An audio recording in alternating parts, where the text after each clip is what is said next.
¿Qué tal? Buenas noches. Mi nombre es Eric Sanabria. Soy maestro por estudios mesoamericanos de la Universidad Nacional Autónoma de México.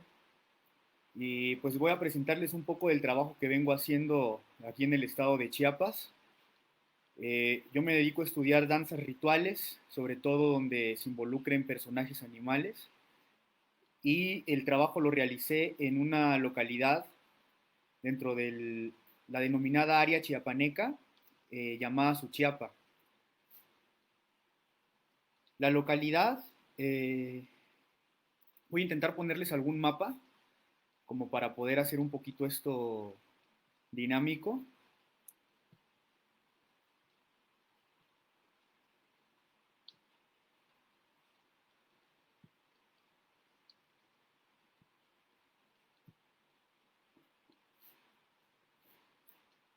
Pues bueno, esta es la denominada área chiapaneca y la localidad de Suchiapa se encuentra al sur de Tuxtla Gutiérrez, entre el camino de Copolla y el Jobo. Aquí está la localidad denominada Suchiapa. Y pues en realidad, antes de empezar, quisiera también compartir un poco de cómo llegué a Suchiapa, o sea, cómo fue el proceso de investigación, que eso también yo creo que es muy importante, sobre todo para los que empiezan a hacer investigaciones. Mi formación es antropológica, yo soy antropólogo, entonces mi metodología en realidad es meramente etnográfica. Y ahora en realidad también hago trabajo de archivo, hago también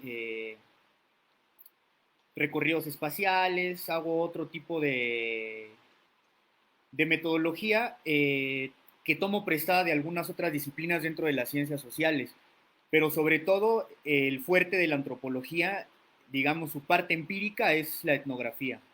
No puedo concebir una antropología si no hay un trabajo de campo meramente. Entonces, lo que me llevó a Suchiapa fue que mi tesis de licenciatura que realicé en la Universidad Autónoma de Chiapas, la realicé sobre el parachico y esto pues me llevó a tomar en cuenta las inquietudes y la problemática que existía en ese momento. Eh, Me tocó un transcurso entre cuando fue la denominación de patrimonio inmaterial de la danza del parachico y pues yo estaba estudiando el simbolismo de la danza del parachico y documenté como esos cambios, precisamente desde la vestimenta, desde la gente que llegaba, cómo se vivió ese proceso histórico. Y después que estaba pues entrevistando a las personas, seguí varias fiestas grandes. La fiesta grande se denomina aquí en el estado de Chiapas porque dura bastante tiempo, es del 8 de enero al 23 del mismo mes y asiste mucha gente. Sobre todo en los últimos 20 años, yo creo que la audiencia y la asistencia es bastante elevada. Y bueno, esto me llevó como a que me hacían alusión a que había un pueblo donde había raíces prehispánicas. Y hago hincapié en esto porque a veces nos dejamos llevar por el canon prehispánico que denominamos, que es más bien como la, la manía de querer buscar siempre ese pasado prehispánico en el presente y sobre todo en los trabajos de corte etnográfico. Yo como vengo de una maestría de estudios mesoamericanos, pues veo que esto es recurrente, es como una moda. Y bueno, en realidad el mismo trabajo y la misma experiencia etnográfica te va enfrentando errores que tú debes de ir superando y que también debes de ir anotando. Como bien la antropología está dentro es una ciencia interpretativa, descriptiva, obviamente, pero sobre todo tiene una cualidad que nos enfocamos en trabajos cualitativos. Y en los trabajos cualitativos, pues tú puedes empezar con una hipótesis y en el mismo transcurso de la investigación puedes moverla o al final, de igual manera. Esta es la movilidad que te permiten las ciencias sociales, sobre todo, en especial la antropología, te permite como es esta experiencia etnográfica que te hace reflexionar en el mismo campo. Entonces lo que me pasó ahí fue que la gente me comenzaba a hablar mucho de Suchiapa, que había una danza donde había animales con un simbolismo dentro de la cosmovisión mesoamericana, como lo es el jaguar, la serpiente y el venado. Hasta son signos calendáricos dentro del área mesoamericana y tienen un simbolismo impresionante. Entonces esto fue lo que me llevó a ver la danza. Cuando la vi por primera vez, la verdad me impresionó demasiado. Voy a mostrarles algunas imágenes de esta danza.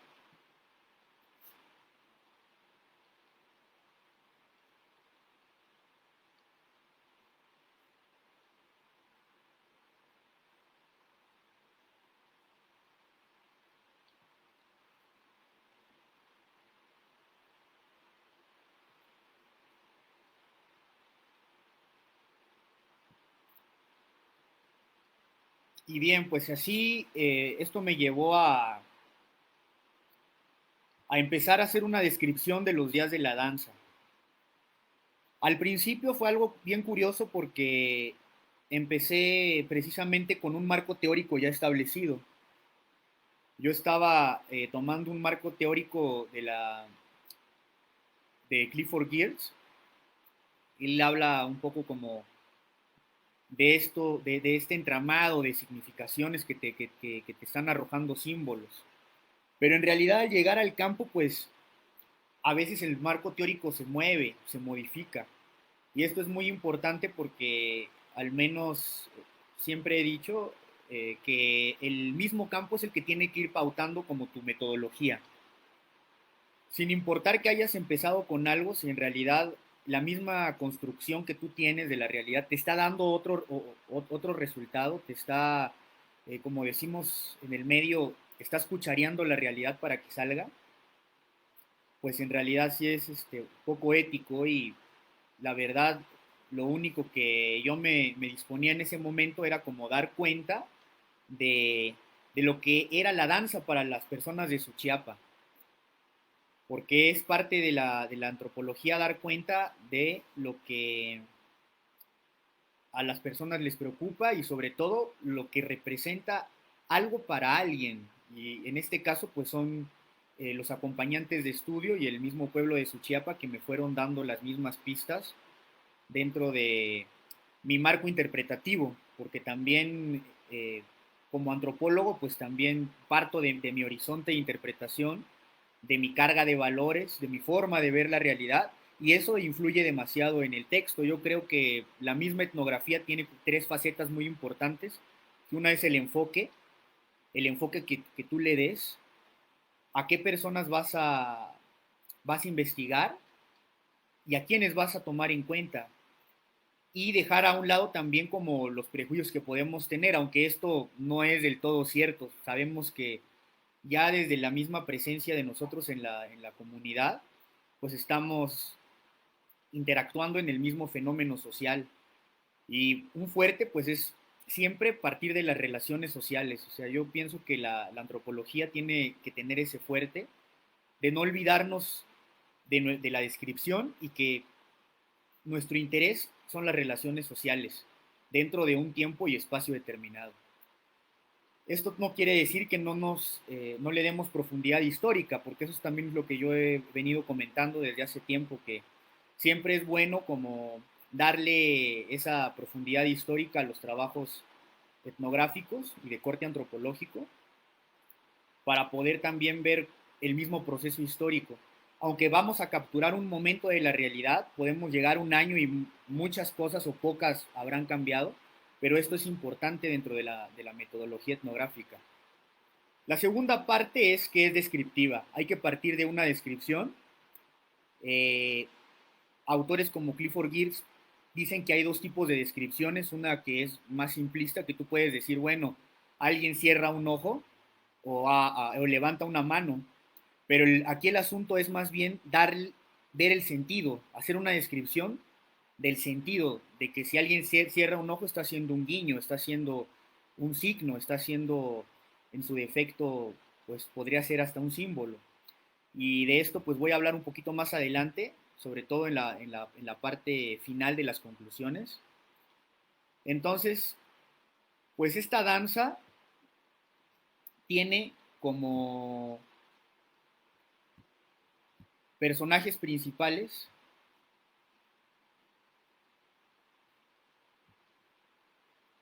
a los jaguares, que son estos que vemos por acá. Estos jaguares, al principio pues las personas ya de edad avanzada me comentaban que al principio eran muy pocos.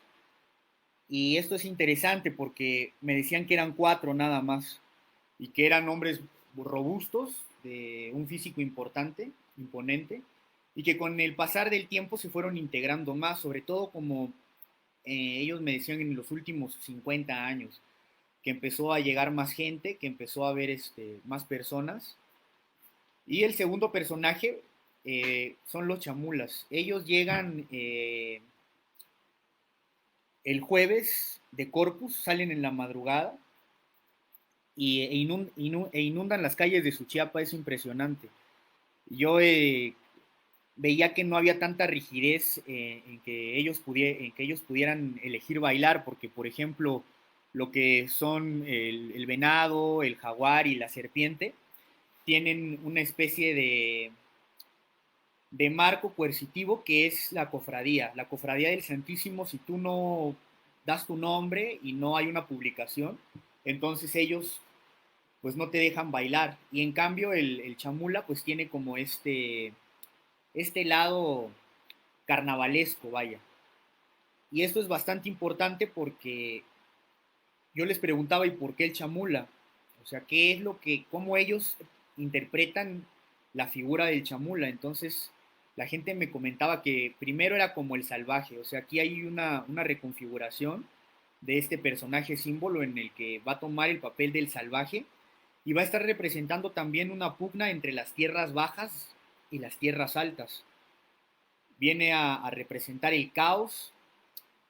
También puede sacar algunas conclusiones de que representa también a la fuerza femenina del cosmos, a la oscuridad, y es el personaje que le va a dar de alguna manera este carácter de escaramuza ritual, porque empiezan a golpear a los venados, eh, a los jaguares también hacen una especie de juego donde, como vemos acá, pues tienen animales que los acompañan. Antes había como más animales, me decían que podían traer armadillos y eso, pero dentro del registro etnográfico que yo tengo, nada más pude ver iguanas y algunas pieles de animales o animales disecados. Y pues el personaje empieza a golpear al venado mientras el venado da vueltas y hace este juego donde ubica la iguana enfrente de los venados, de los jaguares, perdón, sobre todo cuando los jaguares están así, en círculo, pues empieza esta escaramuza.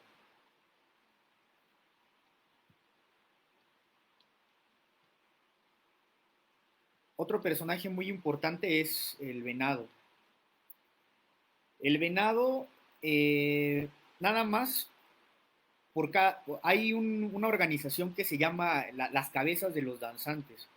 Y estas cabezas de los danzantes pues son formadas por un grupo importante de jaguares, yo le calculo que como 40, 50, un venado, un personaje que es la serpiente que lo acompaña a un niño que viene a ser como una especie de opuesto complementario de la serpiente. Ahorita voy a ahondar un poquito en el personaje. Y el venado. El venado, por lo general, siempre me han dicho que es el personaje más importante de la danza. De hecho, ellos me decían que en lengua chiapaneca, calalá significa venado. Entonces, lo que El venado tiene la función siempre de guiar a la danza y de poder establecer una especie de orden dentro de la misma danza del calalá. El, este venado tiene un suplente porque en realidad, al menos yo nunca había estudiado una danza que te cansara tanto, también a nivel físico, pero también a nivel energético, la verdad. El venado entonces da bastantes vueltas y brinca. Aquí, por ejemplo, podemos ver la armazón que tiene, pesará alrededor de 30 kilos. Es impresionante cómo el danzante puede soportar esta carga de, de trabajo. Y cuando yo les preguntaba, pues, ¿cómo lo puedes hacer? Siempre me decían, no, es que en realidad yo ahí ya no soy yo, o sea, obtengo una, una metamorfosis, me hago una especie de nahualización en la que yo ya dejo de ser yo y me convierto en el venado. Entonces el cansancio en realidad no me afecta. Aquí está el personaje que les decía, la serpiente. Le llaman el gigante. Este puesto, este cargo de danzar de gigante es muy importante también porque hay gente que puede pasar hasta 4 años esperando y también requiere de un esfuerzo físico extenuante. Este personaje tiene sobre todo eh, la función que en momentos de la danza es el que abre el ritual, porque igual dentro de las danzas rituales hay etapas que van marcando la sucesión y van marcando una narrativa. Entonces también una de mis inquietudes fue ver qué narrativa tiene, ¿no? Qué es lo qué sentido le dan ellos, pero sobre todo qué me está contando la danza.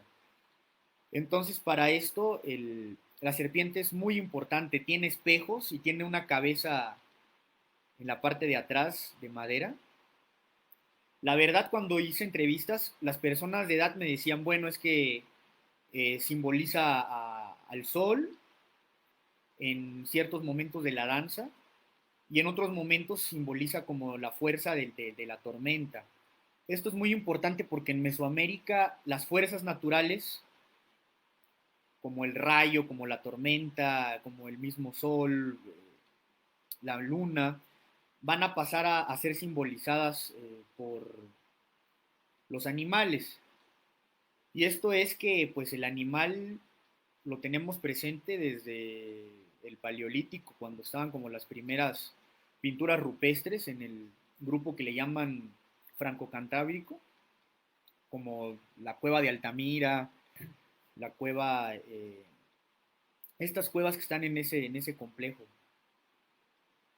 Sobre todo porque el animal es como el compañero del hombre desde el que tenemos memoria, desde que tenemos este sentido de humanidad, porque era nuestro abrigo, nuestro alimento. Entonces, pues no es extraño que las fuerzas se representen en estos animales.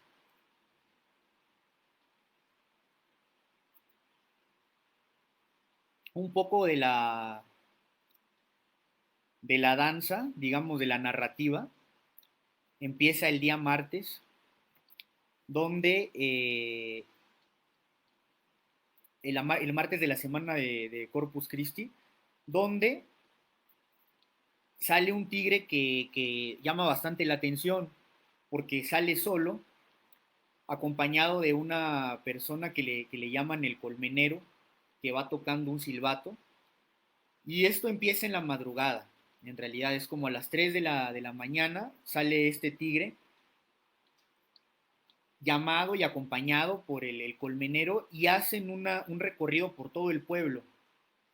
Van recorriendo los puntos cardinales del pueblo, haciendo una reverencia en cada esquina.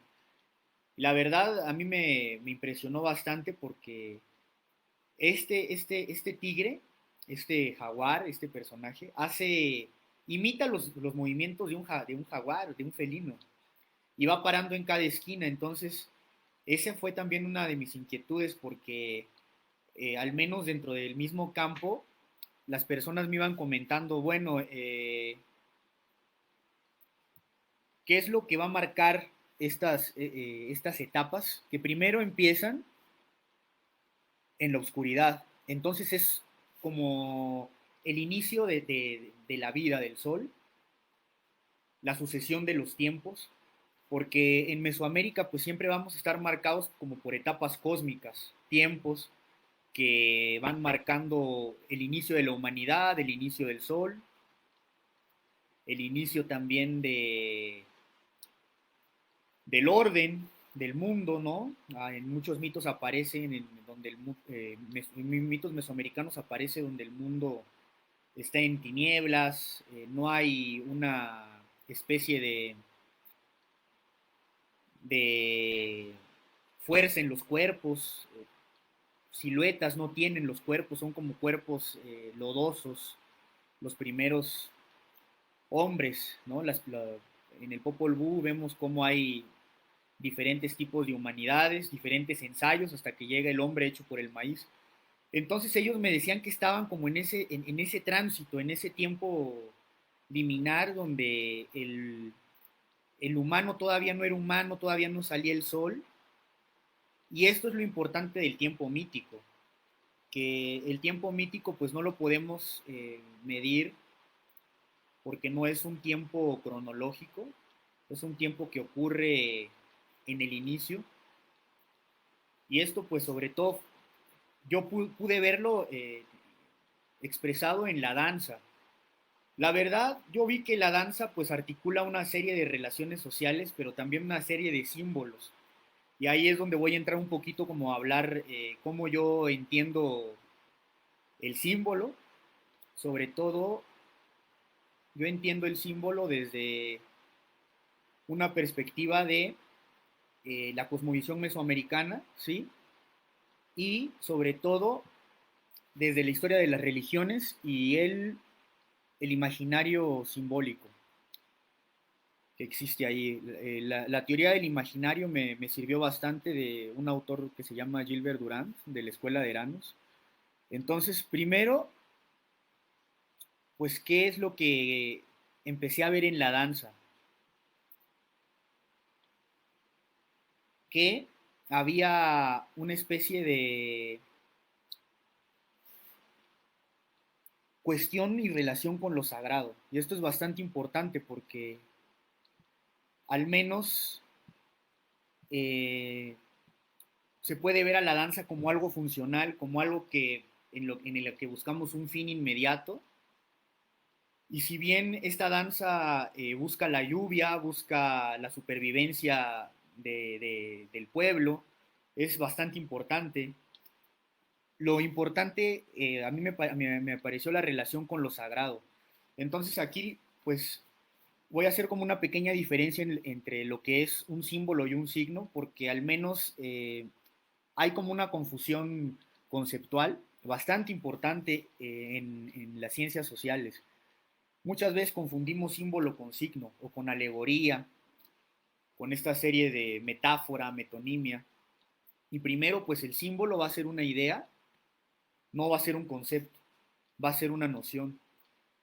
Va a ser multívoco, va a tener diferentes representaciones, diferentes significados, a diferencia del signo. Al signo me refiero al signo lingüístico que define Saussure. Eh, este signo va a ser unívoco. La otra facultad es que se interpreta. Un signo no lo puedes leer, a un símbolo, perdón, a diferencia del signo, que sí va a tener como una lectura, que va a tener una relación entre el significado, la imagen que podemos tener, la imagen sonora, y el significante, el concepto, entonces va a tener una relación arbitraria y directa.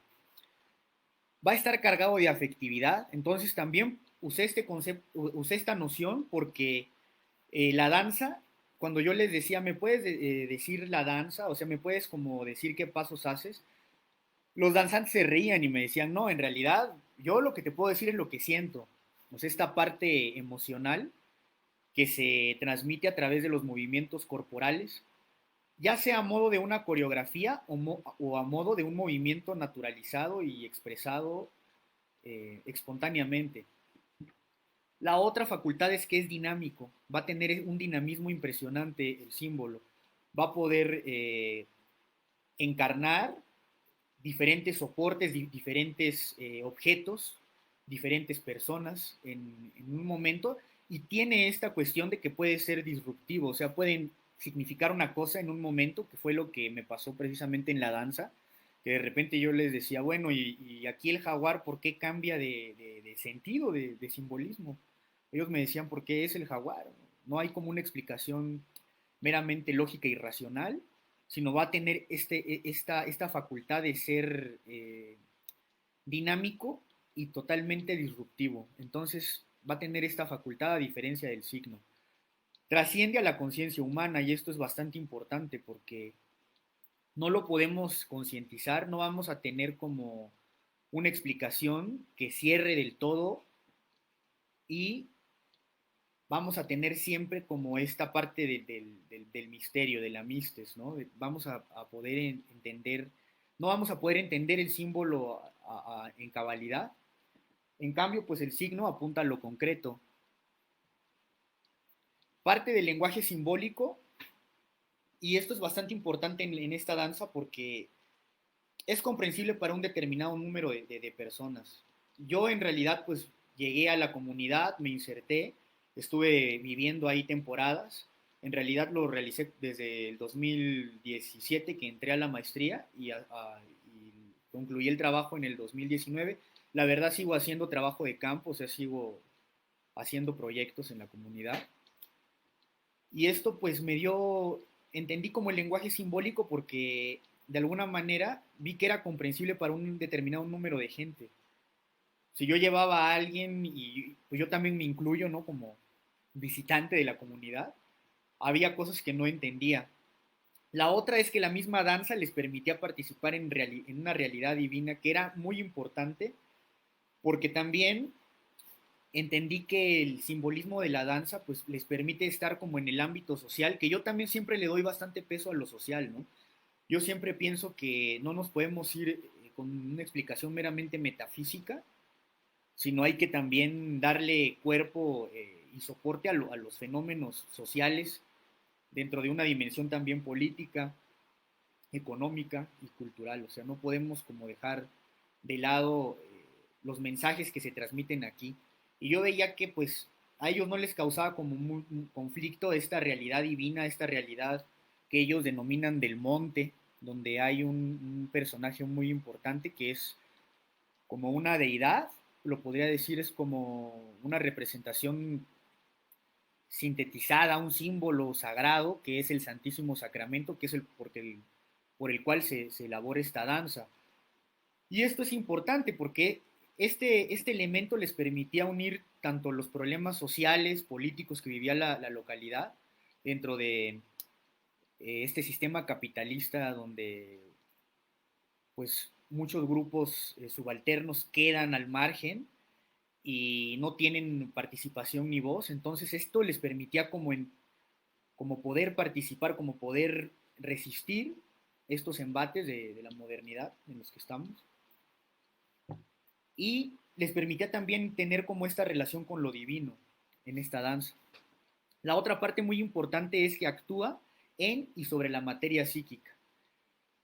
En estas representaciones que ellos tenían, me impresionó bastante porque sí tenían como esta parte psíquica y metafísica donde había imágenes simbólicas que ellos te decían, no, en el momento que yo bailo, o sea, sí estoy materializando como mi psique, mi emoción, y sobre todo también estoy logrando como tener imágenes de sentido que me van a seguir por mucho tiempo.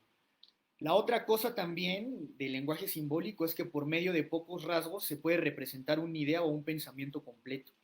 En la danza yo lo pude ver claramente, había un movimiento de un danzante que cerraba totalmente como una lógica a nivel de la cosmovisión y a mí pues me dejaba impresionado porque yo no lograba como captar el sentido. de esto. Entonces, sí, un rasgo o un objeto o una idea puede como conlleva, hace una especie de pars por toto, hace una especie de la parte por el todo de una cosmovisión. Y acá al menos yo lo que pude ver es que sí hay una cosmovisión mesoamericana en la danza del calalá. Ahorita voy a comentar un poquito como las conclusiones a las que llegué y los mismos escollos que te encuentras cuando llegas a una localidad que yo la verdad no había trabajado, ¿no? Y esto es bastante importante porque partes como del proceso en el que yo presenté un proyecto, eh, me planteé ciertos objetivos, partí también de un estado de la cuestión, o sea, de antecedentes, me planteé preguntas de investigación, también hice una hipótesis de trabajo y un planteamiento del problema, obvio, ¿no? Que tienen que ver. Ahorita voy a hablar un poquito como de cómo se articulan dentro de la investigación etnográfica y en el caso de esta investigación. Primero, pues yo me guié de lo que me dijeron en campo, que esto fue bastante importante. Después pasé a ir al lugar y hacer un recorrido, intentar hablar con personas.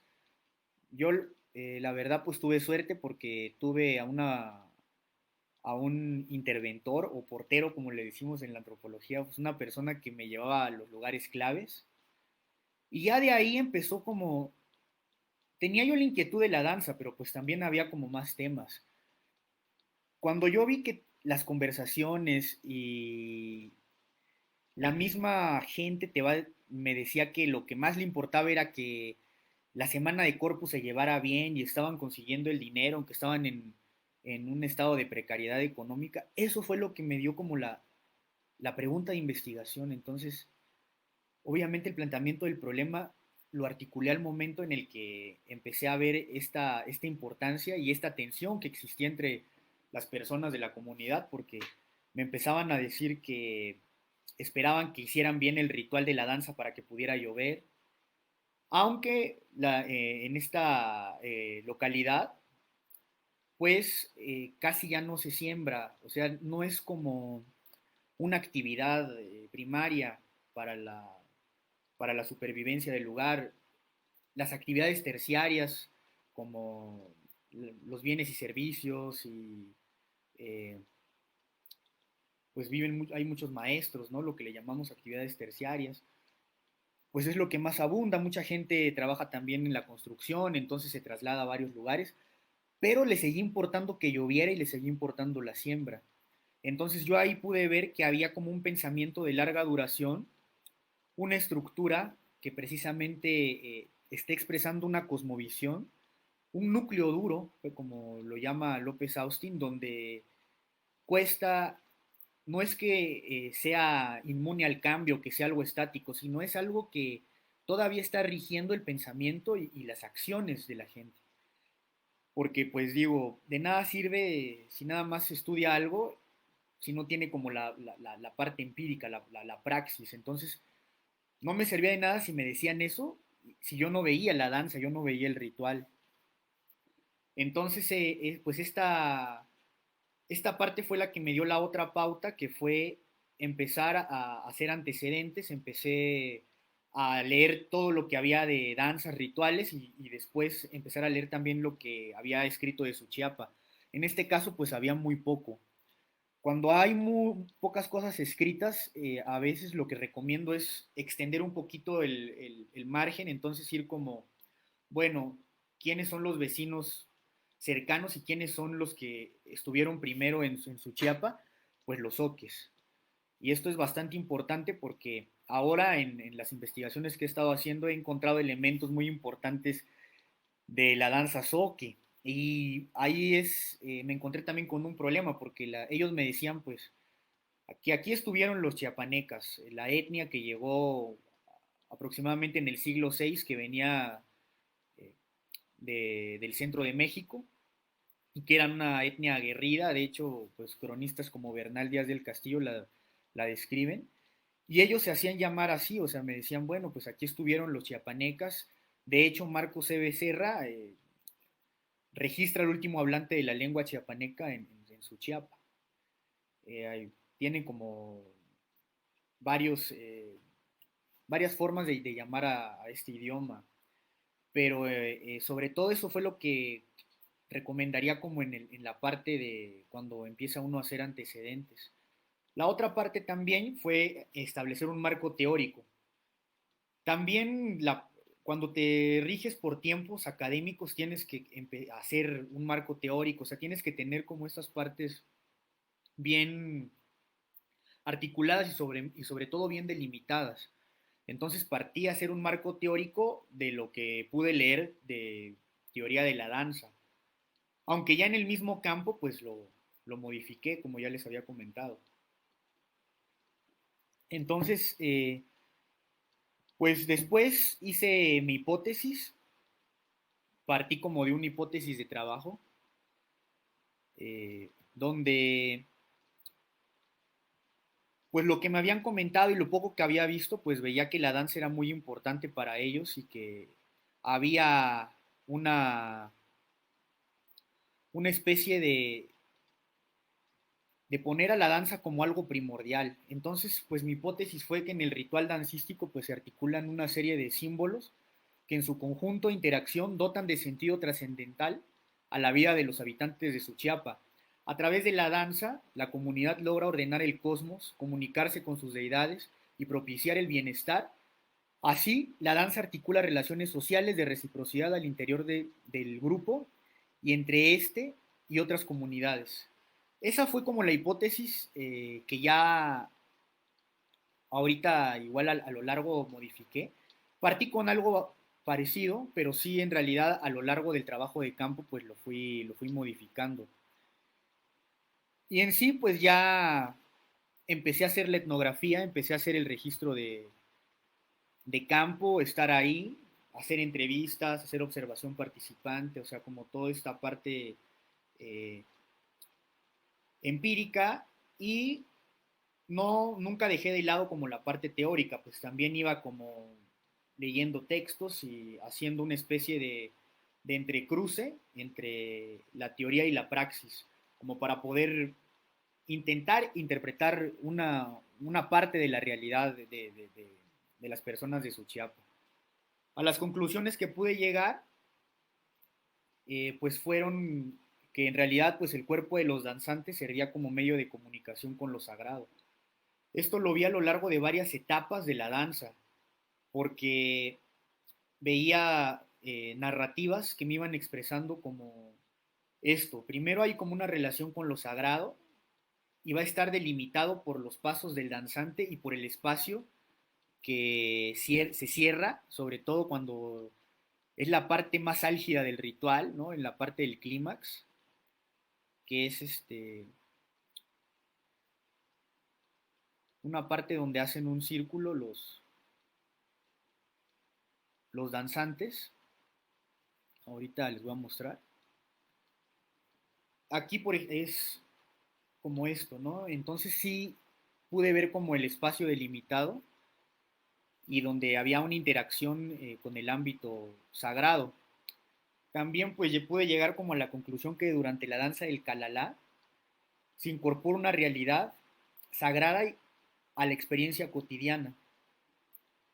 A veces hay como una división que usamos los antropólogos donde está el espacio sagrado y el espacio profano.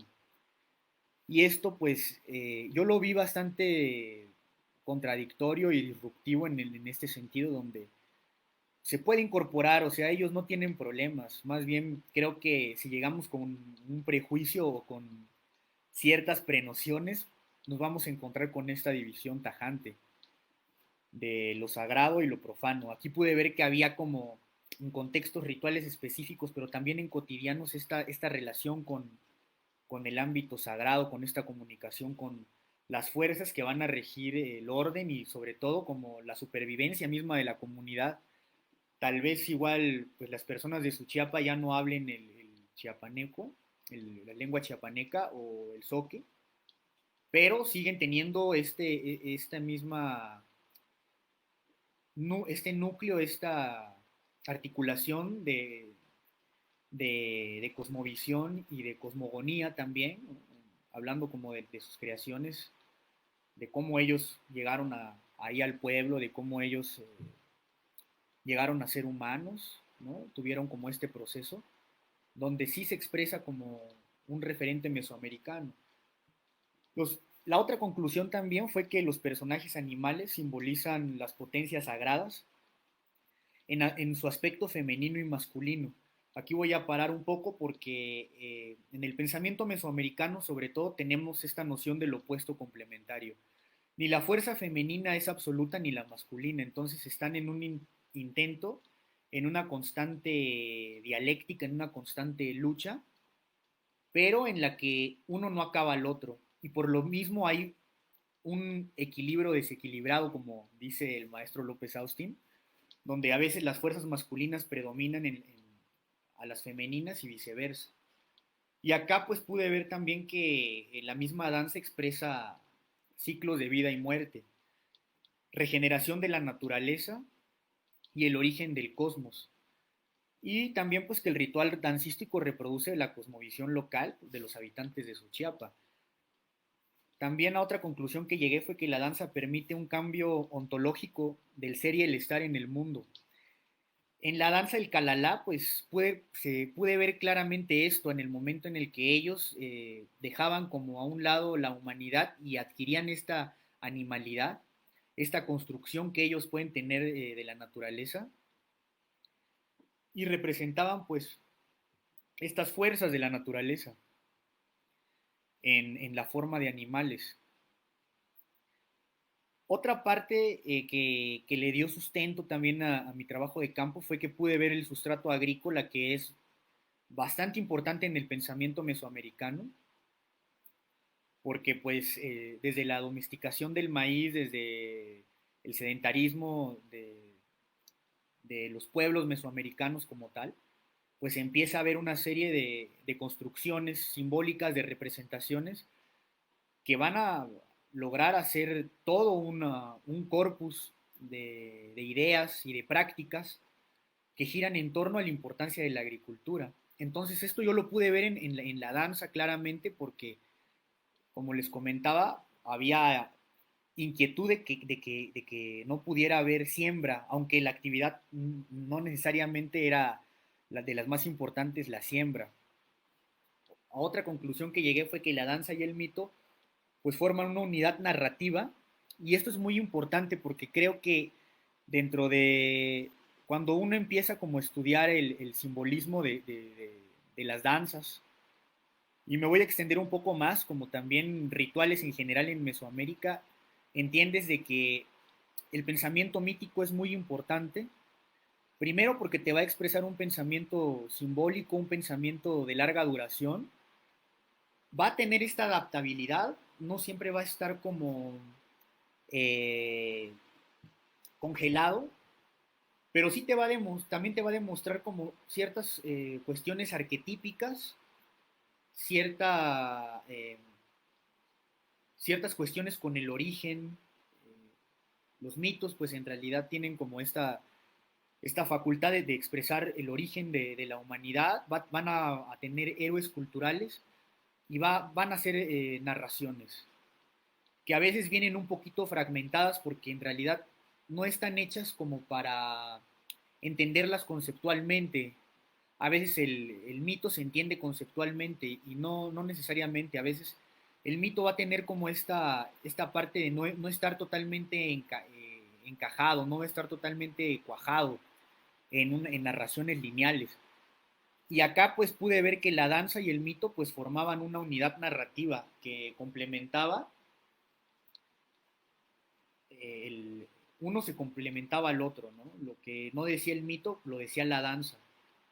Y aquí, pues, ya como último, pues vi que la danza del Calalá podía ser vista como una ventana también para ver las relaciones interétnicas, ¿no? Y aquí, pues, ya me estaba planteando la pregunta de la siguiente investigación, que era si había un sustrato simbólico regional a través de los animales.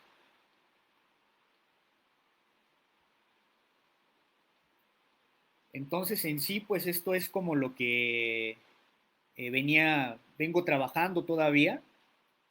Yo creo que ahorita es bastante importante como para las personas que empiezan igual como a hacer una investigación, pues primero empezar a leer un poco de teoría, hablo como desde la antropología, o sea, partir desde la teoría antropológica, no dejar a un lado como a otras disciplinas, hablo como de la historia, de las sociologías, creo que siempre es importante como estarse empapando y sobre todo tener esta comunicación con otras disciplinas, que esto también nos va a dar como otros enfoques, otras inquietudes y el estar ahí, ¿no? Siempre he pensado que si uno quiere hacer una buena etnografía, tiene que estar ahí, poder tener también a nivel sensorial lo que los habitantes tienen, o sea, comer ahí, vivir ahí un poco, ¿no? Yo sé que a veces es difícil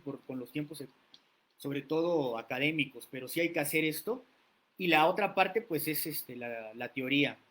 Yo no tengo como esa rigidez de decir, nada más lean ciencia. Yo pienso que ahorita hay que decolonizar un poco el pensamiento científico positivista decimonónico. Hay que abrirse un poco a leer el pensamiento crítico latinoamericano, los estudios culturales, los estudios de género, los estudios ecológicos que ahora hay a nivel de cómo hay una intervención en el ambiente y nunca quitarle como la parte social y política a nuestros trabajos. Yo pues me encontré con esto de las realidades, de las epifanías, de lo sagrado, pero en mi trabajo siempre intenté bajarlo como a lo social, a lo que a la comunidad le inquietaba y a los problemas que tenían. Entonces estas son como algunas recomendaciones de cómo hacer una etnografía. Me basé igual en mi propia experiencia ahorita en el trabajo que realicé ya hace aproximadamente un año, terminé como la etnografía y también. Y la otra parte muy importante, que creo que es la tercera eh, prioridad de la etnografía, es el texto. ¿Cómo vas a escribirlo? ¿Cómo vas a transcribir tus entrevistas? ¿Cómo vas a poder cruzar la información? ¿Cómo vas a darle coherencia argumentativa entre la teoría y el mismo trabajo de campo, ¿no? La misma etnografía? Entonces yo creo que es muy importante, pues primero, aprender también a escribir, como a tener un recurso literario, que a mí me sirvió bastante como en este tiempo de la maestría, el recurso literario, para poder transmitir como esas, ese sentir del pueblo, ese pensar de los suchiapanecos en relación a su danza y expresar esto, el texto, o sea, poder plasmar esas ideas. Entonces yo también les recomiendo que al menos si hacen entrevistas, si hacen su descripción en su diario de campo, háganlo al momento, no esperen mucho tiempo porque luego se van ideas. Se los digo porque a mí me pasó que a veces ya llegaba y ya llegaba bien cansado y no transcribía o no hacía mi cruzamiento de información entre el diario de campo y algunas ideas o nociones o teorías bien con las que había partido. Entonces esta es la otra parte. Creo que podemos hacer muy buenos trabajos de campo, muy buenas etnografías, pero si no las escribimos de buena manera vamos a tener problemas. Y hablo sobre todo con esto de poder hacer un poco más accesible la ciencia a las personas en general. Yo creo que la democratización del conocimiento es una labor que como científicos sociales estamos obligados a hacer, que es poder también bajar a ras de piso pues lo que hacemos. Yo creo que si haces una muy buena etnografía y está hasta filosóficamente aceptada y aceptable, y no la puedes transmitir a los demás, pues no vale la pena. Yo creo que también la misma filosofía, si no tiene una praxis, si no tiene una aplicación en la realidad, pues queda volando al aire y la verdad, pues esto es un poco de mi trabajo. Ahí voy a compartir algunos textos que son metodológicos para los que quieran como incursionar en esta eh, disciplina indisciplinada de la antropología. Y ya, pues sería todo en realidad. Agradezco a las personas que me escucharon y un saludo y la verdad recomiendo bastante este espacio, esta página de Fáctico Periodismo Digital que nos permite como explorar otro tipo de conocimientos, una ecología de saberes.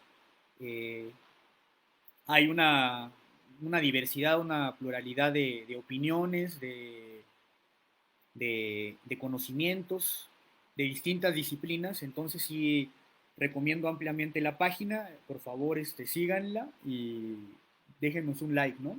Muchas gracias.